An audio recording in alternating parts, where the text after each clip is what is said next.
Let's Give It a Shot. As always, I'm Colonel the Frog, and you're probably wondering why I'm flying this cartoony little spaceship around a cartoony little solar system.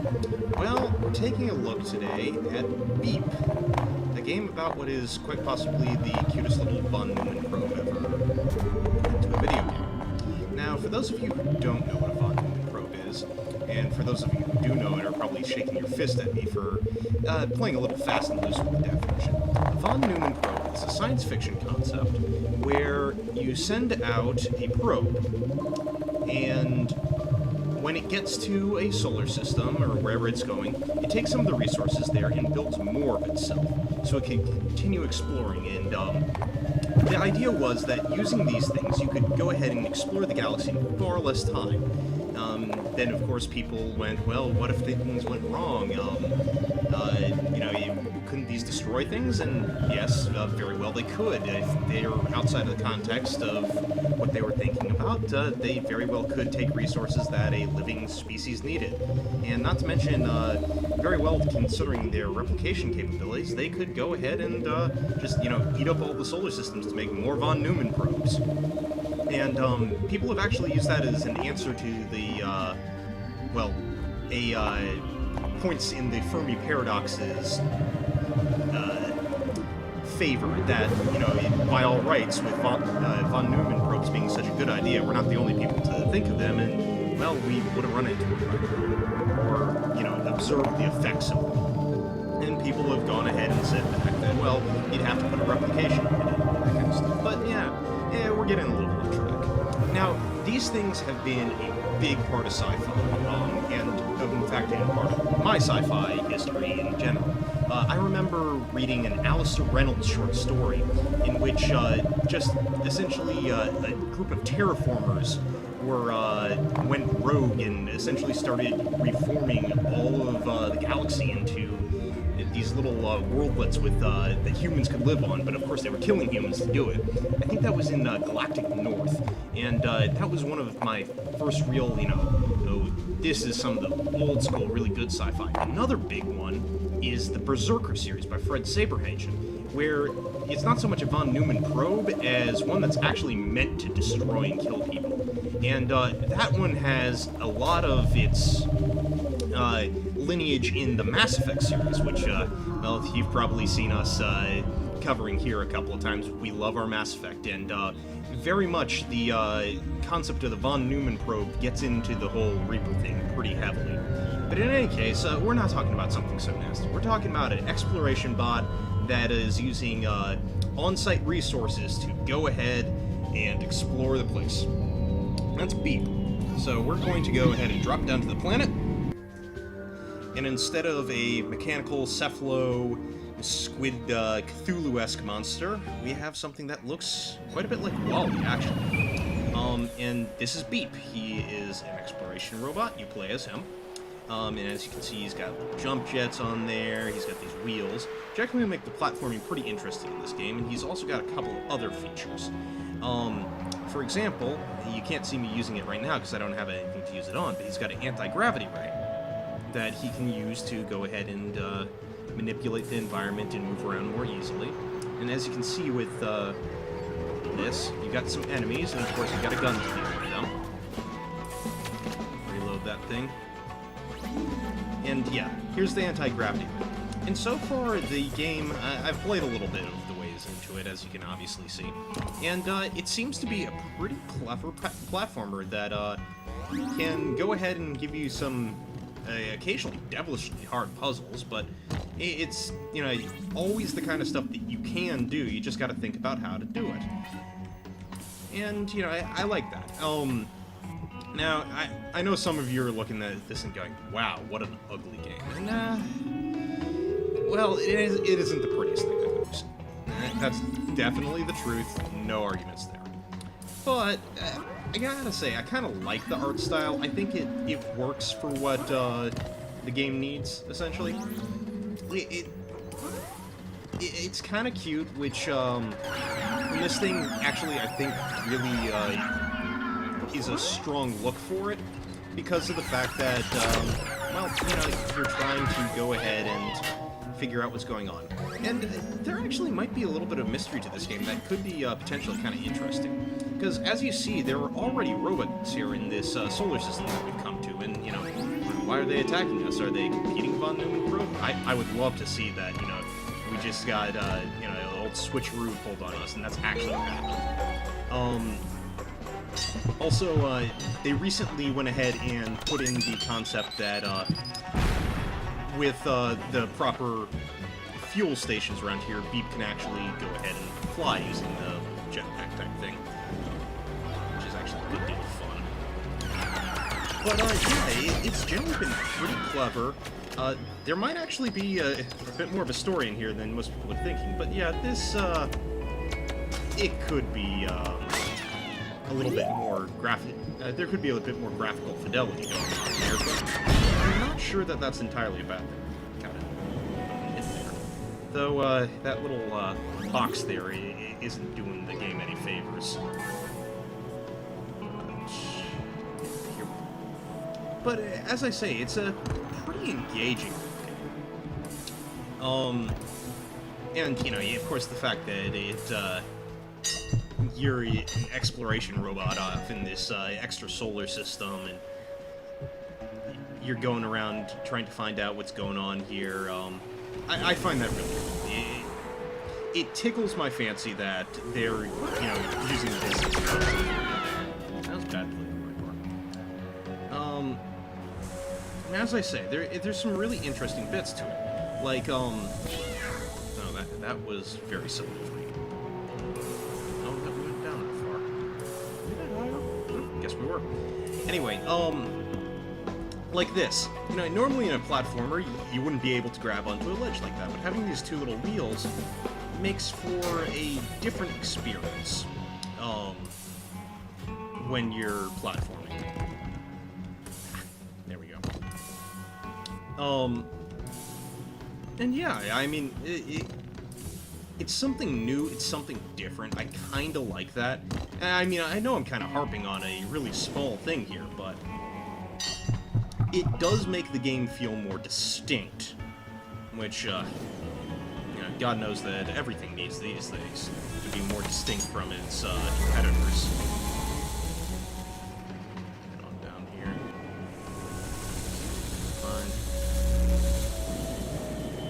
Okay, I think we're gonna explore up first. That's fun.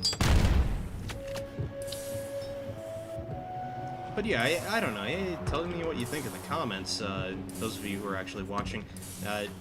You know, what makes a platformer, you know, kind of stand out to you? Because, yeah, I'm not saying that this is the next Mario, by no means. But it can have very clever puzzles, and traversing this particular world is interesting enough to catch my attention. Yeah, maybe I'm just easily amused.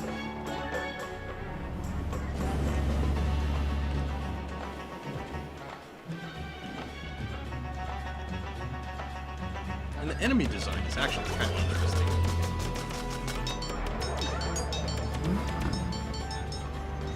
Get back here.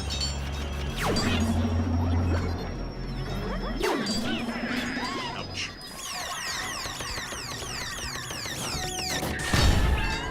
The combat's no great, Shakes. I'll definitely give you that. But I don't know. It's a game that's got a certain sense of, I'm not going to say, you know, real style about it, because it's a pretty basic style. But it's one that works well enough. And yeah, I mean, we are kind of dealing with Wally's cut-rate brother here, but is that really such a bad thing? I mean, I love Wally, I don't know about you. But that was a pretty good series. Movie, I should say.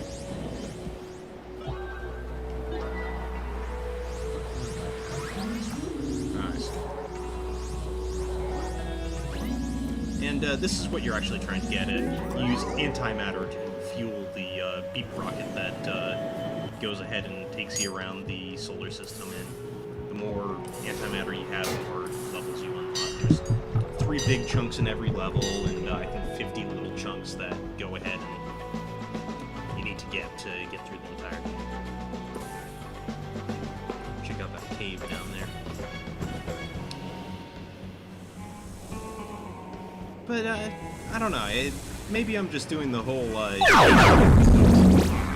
just lost a beep. So, go ahead and restart that, and essentially the idea is, if you lose a beep, you just build a new one, and send it out, and it does the job. Because, well, who cares? No sentient life lost, just, you know, download to a new body, that kind of thing. And it's kind of interesting, because there is... Oh, I took another shot there. Ouch. There is a little bit of characterization to Beep. You know, a professional little robot doing professional little robot things. And having to deal with very large and spiky and buzzsaw things that come up and down out of the ground. Perhaps we shall go this way. Move a little bit of rubble.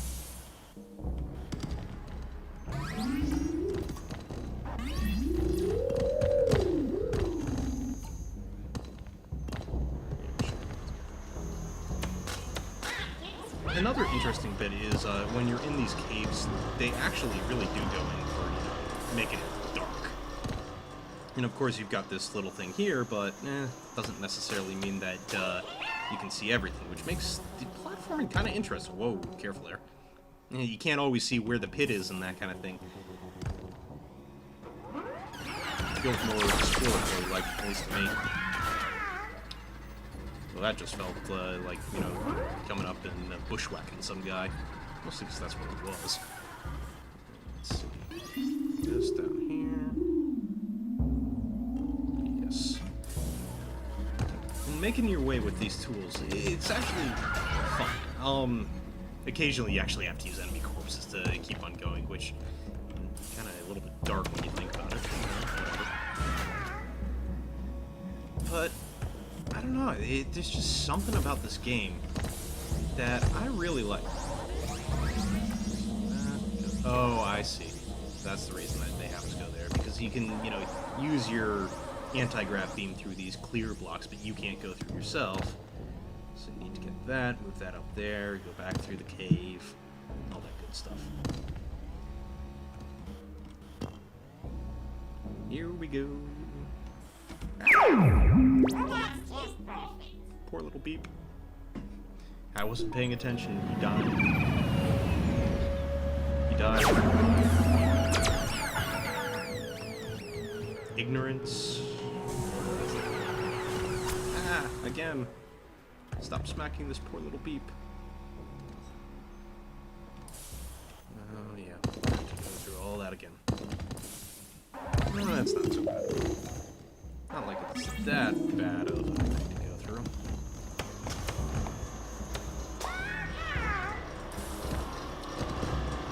Here. Jump over the buzzsaw doom. Zip over here, shoot that.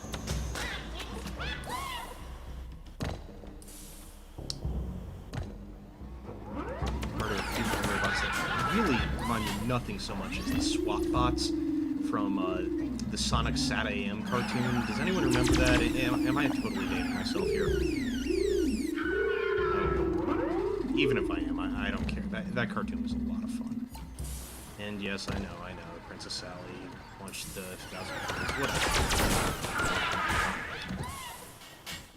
I thought it was a really good cartoon. It, you know, certainly better than the other one, which was just Saturday morning schlock at, well, it's most basic.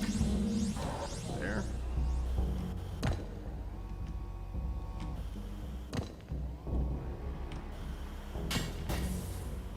But yeah, does anyone else remember those, like, what were they, the Sonic Says things?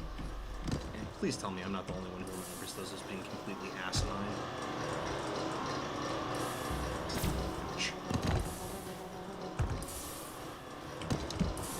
But yeah, I know, the design of these the enemies is kind of interesting, because you've got a couple of different, almost like palettes that they're working from. And you've got ones that kind of look very much like the robots, which, you know, in question, why do they look like that? And then you've got ones that are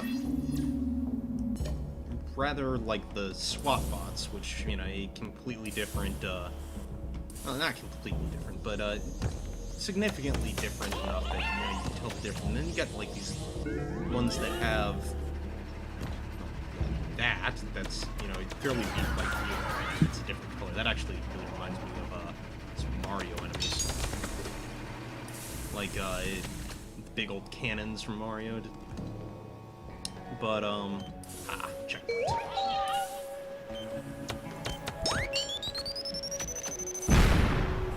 But yeah, right, the big cannons from Mario. That reminds me of that. And then you got these ones that have these glass domes on them, and the common denominator there is that you gotta break their domes before you can do something to them. Anywhere else,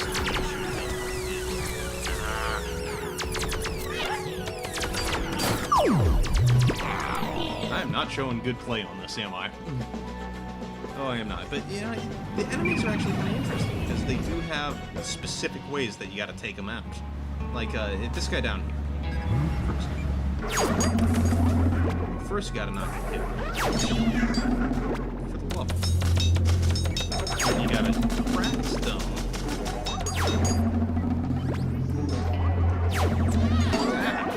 And then pull that out. That hurts a lot.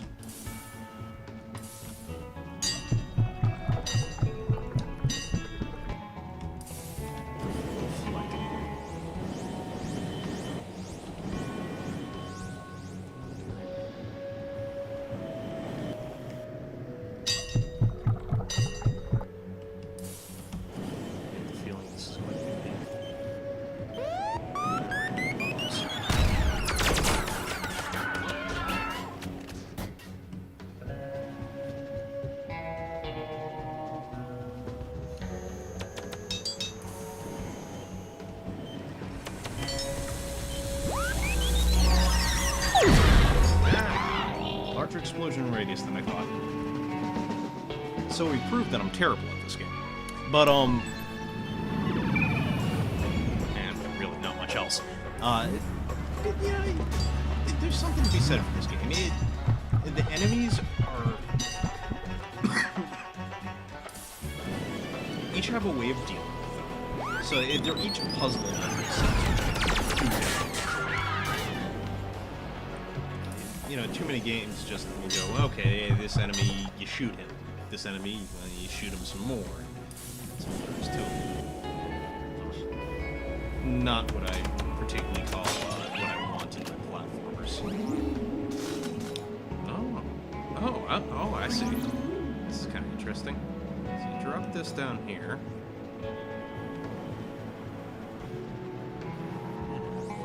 That should knock it down to where you can get it. Okay, that's clever.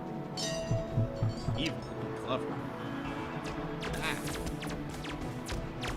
Enemies that need to stop shooting at me.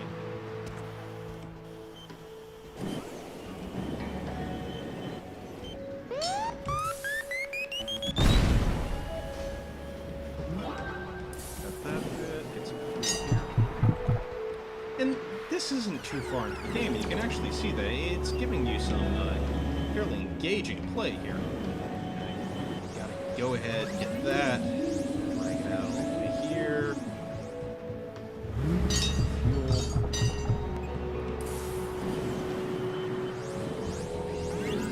This down.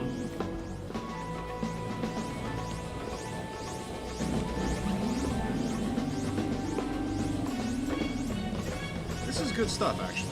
You know, having some environmental puzzles like that where you have to go ahead and really use all the resources at your command.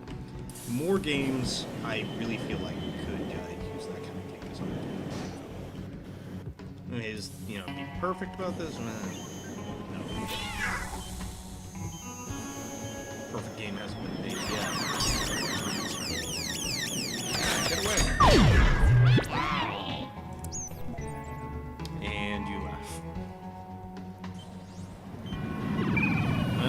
I suppose it's fair if the perfect game hasn't been made. The perfect game certainly hasn't as well. If they have been made, they're not made. little small there, if I'm being perfectly honest. Yeah. Okay, that actually looked like I was doing a lot more.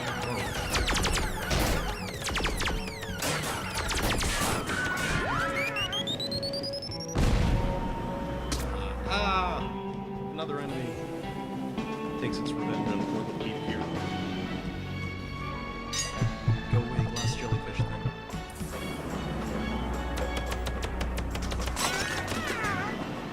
Didn't quite get everything. Missed a couple of small chunks, but it gives you a good idea how it goes. As you can see, each of the worlds has apparently a subdivision into 2 parts, and you have 4 levels here in the grasslands and 4 levels here in the desert. And as you go around into the other orbits, you can see how many actual bits of antimatter you need. I've got 31 at the moment before you can unlock certain bits of planets. And as we can see here, there's I suppose you call it a temperate zone, maybe a little bit marshlands. Over on the other side, you've got a little swamp going on. So it looks to me like they're really going, here's a fire and ice kind of thing going on there. And, well, it's not that long. So I suppose, I was about a third of the way through when I started playing here to show you guys, but it's more clever than it looks like at first, which I appreciate quite a bit. It gives you, a little bit of combat, gives you some exploration. The levels are generally pretty open, allow you to go about them, especially once we got that jetpack thing going in there, making sure that you use your fuel wherever you need it. It's not, so heavily restricted that every last drop of fuel to get to the platform section. You can use it in other places. And each of the concepts that's been introduced has been consistent throughout, and it forced me to continue applying them to get into it. So, yeah, Beep. I think I picked this one up for, what was it, $7, something like that? You pick it up on sale, definitely worth it. It's a very small game. It's not going to take up much space on your computer. Big surprise taking a look at this art style and such. But yeah, Beep, ladies and gentlemen, I'm glad I gave it a shot. I think you should too. This one, though, you gotta like the platformers, you gotta deal with the cutesy art style, but if you're willing to deal with that kind of thing and you'd like something a bit more clever and a little bit different than most of the platformers that have been coming out so far, even if it's not, the absolute masterpiece indie work, give it a shot. And if you're like me and kind of grew up on those sci-fi novels where von Neumann probes were involved, well, this is about one of the few that you'll actually be able to play the probe in. So, yeah. Let's give it a shot, folks. Glad I did on this one. See you next time.